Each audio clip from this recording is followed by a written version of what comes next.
All right, we are continuing our journey through a series of short stories from Stephen King's book, You Like It Darker. And today we are discussing Rattlesnakes. Now, if you want to catch up on all the other ones, we've gone through quite a few, through normal episodes, through micro episodes, and we are planning to cover every single short story. So I think we only have like an episode left after this, so of this particular book. So if you have been keeping up with us, now it's time for Rattlesnakes. So Robert, give us the rundown. So before I jump into the rundown, I want to give a quick shout out to Discord user That One House Elf. She pointed out that this was a sequel to Cujo. I've never read Cujo, and I saw the movie as a child. I don't remember anything about it other than I watched it with my grandma because she liked to put horror movies on when I came over. So like I hit the internet and I did like a deep dive into the Cujo novel. And after doing that and then reading this, I do think the story stands fine on its own if you don't do your homework, but it does hit a lot harder if you are a fan of Cujo or if you take like the 20 minutes or so to kind of read a plot synopsis. So thank you, That One House Elf, for bringing that to my attention. And Rattlesnakes is about Vic Trenton, decades after the loss of his son and shortly after the loss of his wife, picking up as he's grieving and going to hide out the COVID-19 pandemic in his rich friend Greg's mansion along the Gulf Coast of Florida and Rattlesnake Key. Shortly after his arrival, he meets an old lady named Alita Bell, haunted by the loss of her own children. But is it more than grief that haunts Alita?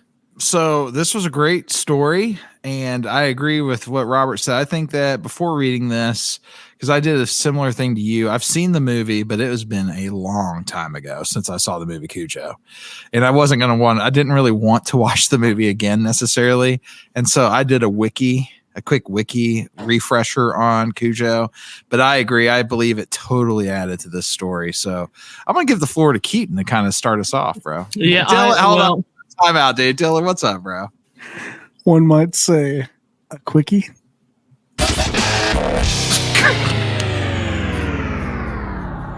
Bro, ever since we let Dylan talk on red screen, it's all gone downhill. We've been nothing but in the gutter ever since. I actually received a message from Travis of the Last Co-op podcast today that said, your all's newest micro episode today was amazing. Dylan almost took that conversation to the X rating. It's so true, Dylan. Dylan, where you talking about the story? I don't. I love how Dylan. That's always what Dylan does. He always tries. He's defending it now. You can't defend what you just said, though, Dylan. You can't. It's over. That's what it was. What's said is said. It was a quick wiki. A quickie. All right. Keaton, go ahead, bro. I want to give the floor to you first. I also did a quickie. So I have not seen the Cujo movie, but I did read, like I said, or like you guys said, a short, synopsis of it. And I think it added to it for sure. But my biggest thing was I talked to Robert about this earlier when he met up to give me the noodles. I saw a lot of stuff about this being a lot of people's favorite short story in the You Like It Darker, overall book. And I would have to agree, maybe not my favorite because I haven't read the last one, so I don't know how good that'll be. But we will see. I really like jumping right into it. I enjoyed the kind of like you were in Vic's head. You saw him slowly becoming slowly, leaning into this thing with Allie or Alita Bell and her kids. Mm-hmm. So. Yeah, dude. So like it starts off like Vic kind of is the father of Tad from Cujo. And for readers who've never read Cujo before, and I believe the book has a different ending than the movie, but Tad dies at the end of the book. This kid dies from dehydration after he and his mom are trapped in the broken down car by the rabid Saint Bernard. And that trauma of that kid's death led to Vic and Donna divorcing. So we kind of see them reconcile in this novel, which was nice and a little bittersweet. And then at the end, Donna claims to see their dead son as an adult, lead her into the afterlife. And for me, that's when the story kind of okay, this is genuinely creepy. We're going to get a pretty cool ghost story. And yeah, that's basically what it turns into. And so he goes and spends some time at Rattlesnake Key. And then he gets to stay there for free, essentially. Yeah, and his best friend's rich and like, hey man, come post up on my mansion. Yeah. He's staying months there, so it's like June or July, and he can stay till September. So he's got it pretty good. Yeah, pretty sweet setup until he meets Allie or whatever. And dude, she was a little like, I like how they brought her into it. It just seemed like here comes this crazy lady, essentially, rolling the stroller around. But obviously that adapts and evolves at some point in the story. But I thought that the opening scene with her in particular, it just kind of made me, my mind already started turning, because I feel like in these You Like It Darker stories, ever since we started doing these, none of them have been extremely predictable. Even the ones that are predictable are not predictable because they were predictable, Right. So I'm like, where's Steven taking us with this one in particular, especially when it came to her, especially with the stroller as she's pushing the boys around. Because when they got together and met up and they have like a normal conversation and she's like talking to the boys as if they're there, like, don't y'all get in any trouble and don't get into his stuff and don't mess anything up and all that kind of stuff. But then in between those things, as she's talking to him, it just feels very casual. And like you're having a conversation when you have kids running around the house. I'm like, oh, I've had these kind of conversations before. As I'm trying to have an adult conversation, I'm telling Oliver to quit screaming or quit running and tearing things up, that kind of thing. So It was very, and in that, because that was going on, I was like, man, this is starting to take a little bit of a creepy turn. Dude, like, first off, when you mentioned like Miss Bell being in the house, they're having a casual conversation. Like, he approaches her and she has the stroller and she's like, oh, this is my two sons, Jacob and Joseph. And there's no kids in that stroller. So right off the bat, if I'm Vic, I'm gone. See you, Miss Bell. Deuces. Yep. But you know what, dude? I know how grief can affect somebody, especially if it involves a child. So, the twins were age 4. She kind of has that age group clothing. I empathize with Miss Bell a little bit. So I was like, all right, I'll give it a pass this time. But when she comes to the home and brings some cookies, and my man's like, yeah, come in with your ghost. Come on in here and chill. I'll eat the cookies. He invited the spirits in, Justin. And then he definitely did. And then he's talking to her and he's eating the cookies and he hears a loud crash in his study. And there's no one there but Alita and him. And nah, the spirits are there. So he goes upstairs. What's up? Greg likes cats. The ghost children done threw the cat toys all over the room. And what's Vic do? Vic stays. I'm already gone. I'm out of Rattlesnake Key. I would have been gone too. And just the fact that she realizes it herself, that like it's kind of crazy. Because she says, I know they're not there, really. Yeah. That just adds to sad. It. Yeah. That hurt. But wasn't it like, I know they're not there, but I also feel like they're there. Yeah, but sometimes they are. Yeah, exactly. And that kind of gave that whole, again, it just kept with that dark, eerie vibe, kind of setting the tone for what ends up happening later on in this one. Well, this story delivers on like that supernatural front of the creepiness of the ghost story throughout several scenes, but it also delivered on just like straight up gruesome, gory, one of the most graphic scenes involving children I've ever read in a book. Definitely. Vic is like asked the groundskeeper of Greg. He's like, hey, what's going on with that lady? Like, how did her kids lose their life? And he's like, the story, the little boys are in this woods and they're going on an adventure to the beach. Well, they fall off a little cliff into a pit of rattlesnakes, and the rattlesnakes strike them. They cling to them. The description King used about the poison swelling through their bodies and the snake biting the little boy in the head and stuck on their arms and legs as they're trying to escape. That stuff haunted me, dude.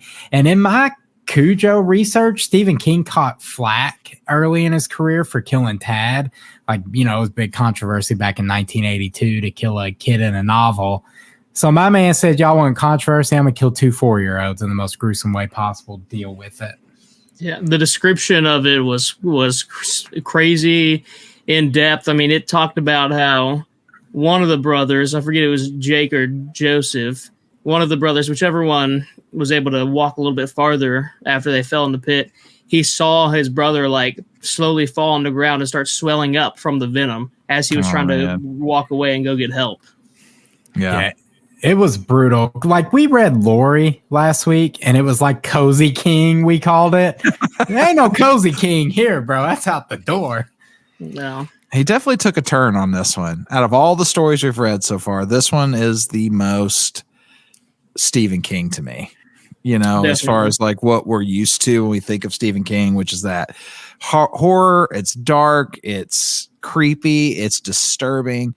Because, I mean, no one writes a disturbing scene quite like King does, you know, like that gets under your skin, into your mental psyche and messes with you. This book actually, I feel like, or this story in particular, there is the Viper scene. There's all the stuff that we're getting ready to talk about at the end with the boys and the ghost stuff that's coming up. All of this is very disturbing. Like, it definitely messed with me. It was one of those, and we've talked about this with books before, but once I shut off the Audible, and I had to take like 5 minutes to sit and just like reset, you know, like, all right, dude, I got to go back about my day here. The action really ramps up once you get closer to the end. It goes from like, he's seeing some stuff, he's hearing some stuff and thinking some stuff to like, you know, craziness. So, well, and he finds so he goes on his daily walk, right, and he passes Alita. And one thing Stephen King does well with the creep factor of this is that stroller has a squeaky wheel, so it's like you hear the squeak pause, and he'd hear it throughout the night. Well, then one day he finds Alita just dead. She's on the side of the road, vultures are eating her. It was another gruesome description in that scene, and he kind of fights him off and saves her. And that's when the haunting of Vic Triton truly begins. Like, he wakes up and finds that creepy stroller with the squeaky wheel in his garage. And then he takes the stroller back, and then it just naturally ends up back at its house on its own. And at this point, Vic is still here. And I'm confused. I'm like, Vic, bruh, you gotta go. You're like, run. Please. I'm yelling at the book. Like, why are you not in your car? Out. And then it gets worse. Like, the woman wrote a will. Yep. Made him the beneficiary of millions that her estate's worth. A dude she just met, no relatives. What do the police call that, Justin? Yeah, dude. And so that was what's interesting is once this happened and she leaves the will and all that, I went right back to Danny Coughlin's Bad Dream. Because then we had a cop who suspected him of doing the killing and would not be convinced otherwise. I was like, oh, this feels very familiar to what we've already read a portion of, because they were like, hey, here's motive. You know, clearly you knew or you saw that she did this or whatever. And so it was a very, I was like, well, what's this going to be? But then it quickly starts to make sense. Keaton, man, if you walk in your garage and you see that little stroller there and you're like, nah, my head's playing tricks on me. And you go upstairs and then you hear squeak, pause, and you go back downstairs and that stroller moved to the other side of your car, you staying? I'm not staying. No, I'm not going to hide it. Like he was trying to hide it from this, retired detective. He was like, I think that stroller moved. I'd have been like, no, that stroller definitely moved, dude. You're on something. If you're not going to take the stroller, I'm leaving. So, and I think even because he tried to leave, but since it's, during the pandemic, during COVID, he couldn't find anything, or, I'd call it a coincidence or call it, supernatural, whatever. He couldn't even find a way out of there. And with the investigation going on too. Yeah. They told him he couldn't go. Yeah. Yeah. Dan Cobb's Bad Dream. Went right back to it. Well, you get some pretty cool haunting scenes that we talked about. And then eventually good old Vic puts 2 and 2 together. And he's like, you know what, man? The stroller is what's keeping these ghost boys here chilling. Like, if I destroy the stroller, maybe these boys will leave me alone. And that kind of takes us to like the back third of the story. Vic's 70 years old, by the way. He's old. Yeah, he's old, man. He out here with the stroller trying to push it through the sand. Meanwhile, the ghosts kind of like pick up on what they're doing. And he's like, hey, boys, I'm going to take you for a roll. Because that was another thing. They would get in his head throughout the entire story and say, push us, roll us, see us. Yeah. Yes. So such a good, creepy, kids are terrifying ghost story, man. But let me add, and maybe I've heard this, and I missed. Somehow I wasn't sure if I was grasping an understanding of what these kids looked like, because he mentioned that they were adult bodies, right, or something like that, with kids' heads. Yeah, that makes me think about the first time he saw him in like a dream or whatever, like in the guest room of the mansion he's staying in. And in the book they call them McMansions, so I think that's pretty funny. But he sees them, and they have the head of their child self, and it's all swollen up, but they have the body of a man. So yeah, and there's like a quote in that book, like, you die, but you continue to grow if you die young, something or other along the way. You can choose to grow, or you can choose to be like a hybrid. Some of you grown, some of you not grown. Yeah, they grew into nightmare fuel. Yeah, they did. One of the scenes that really got me, even before the beach scene, when he was pushing the stroller on the beach, was when he woke up in the middle of the night and the stroller was in the bathroom. Yeah. And it started squeaking in the bathroom, and he saw just a tub full of snakes and a hand stick up out of the tub of snakes. Yeah. No thanks, dude. I'm good. All this. All of it's no thanks. The boys pick up that he's trying to destroy him, and they start like attacking him with fake snakes and spiritual stuff. And then homie encounters like some live rattlesnakes, because why not? Vic hasn't been through enough. His kid suffocated in a car by a rabid Saint Bernard. His wife tried to fight off. His wife died after they reconciled their marriage. Vic's just trying to live out his days, man. He's getting haunted. Snakes coming at him. It's all. I felt bad for Vic, but you know what, man? So eventually he does get the stroller in a whirlpool, and that assumingly banishes the twins. And then he gets let off for the murder of Miss Bell. And basically the toxicology in the coroner's report was like she died of a heart attack, and she's had several over the years, which, hey, man, I'm no expert, but if my kids died young and I saw them every day, I'm assuming I'm having heart attacks on the regular as well. You can even see sometimes, like, whenever he sees the kids or hears them or, sees the stroller, sometimes he'll start freaking out. I'm like, is this dude about to have a heart attack too? That's what I thought. Like, it was maybe this was going to be like some weird hallucination story.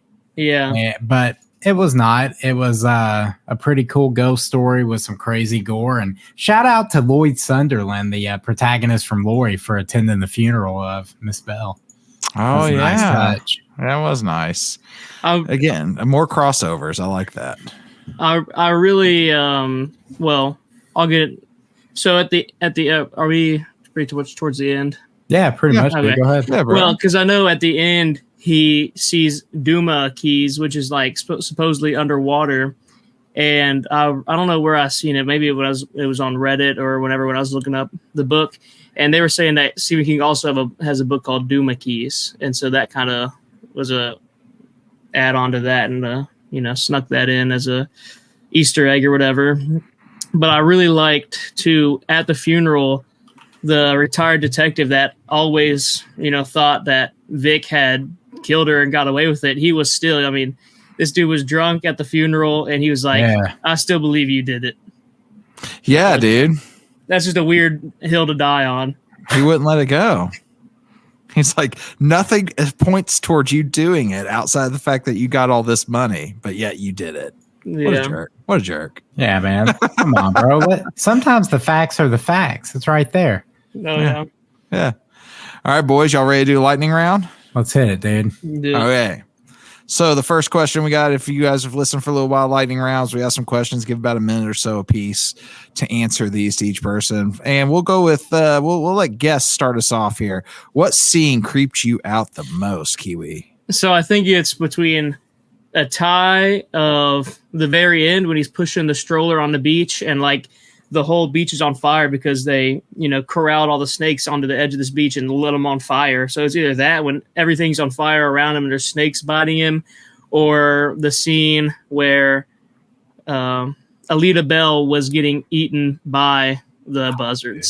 So Oh yeah. because it goes descriptive, like it says when he's trying to, this 70-year-old man is trying to shoo the buzzards away. One grabs onto her bicep and like tears a piece of it off, and like her bottom lip was missing, and there were a bunch of like, it gets pretty in depth into some of the damage that they did.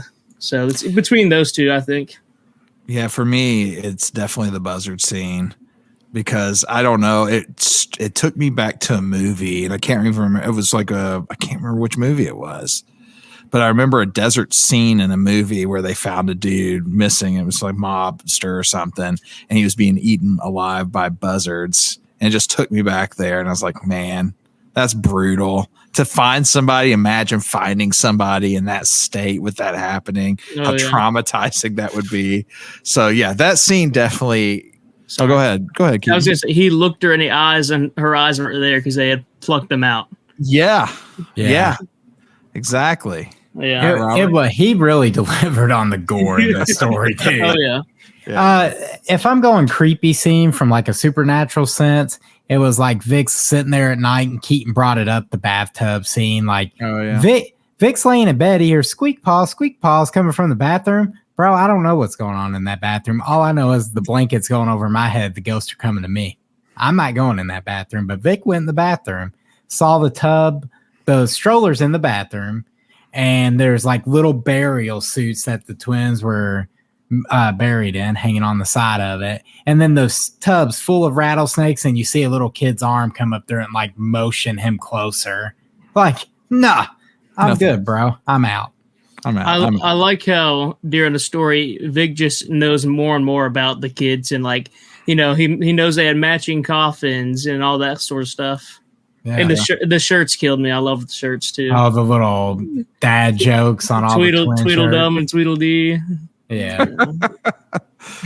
All right. Would you rather be stuck in a room with snakes or spiders, Keaton? Spiders, 100%. They're little. I can smush them. All right. Robert. That's spiders. It's not even close. Man, that's Dylan. Dylan, go ahead, Dylan. Dylan has like a hot take. I can tell by his face. I think I would go with snakes. But he's just trying to be different. Bro, dude. Spiders, like, I'd much rather have like snakes wrapped around me than little things crawling on me. Oh man, how many are we talking here? That's the real question. I mean, both are terrible choices. They're both terrible choices, but let me tell you this: I went to my shed in the backyard the other day to get my lawnmower out, and there were spider webs. And the minute I walked through and one of them touched my face, I had an absolute meltdown. So. I think I don't know.